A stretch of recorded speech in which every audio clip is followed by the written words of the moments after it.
The workers are not even in some farms permitted to have access to radio services, to have access to what their rights are as far as labor-related matters are concerned.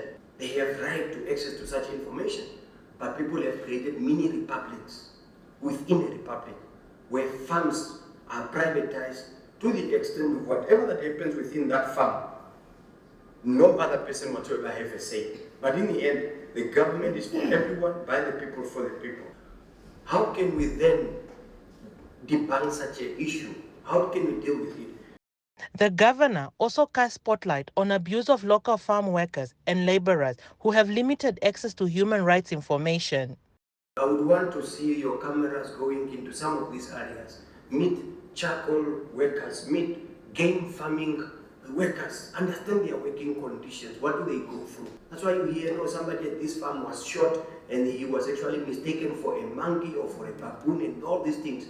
And somebody's arm got lost while working in a garden, but because they don't know their human rights, they live with that. And you have been told if you report this issue as such, you lose your job because they don't know where else to go. NBC's Chief of News and Programming, Menesia Mwinyo, on her part, said the regional visit was aimed at creating linkages with stakeholders and to introduce new programs.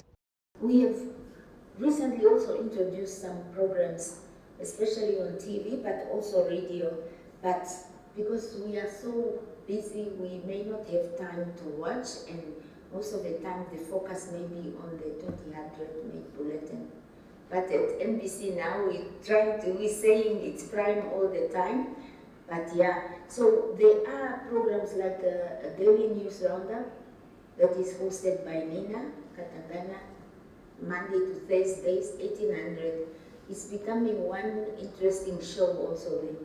And we're also going to introduce the slot from 6 to 9 we have Good Morning Namibia, but from 9 to 1 there also the colleagues will talk about it.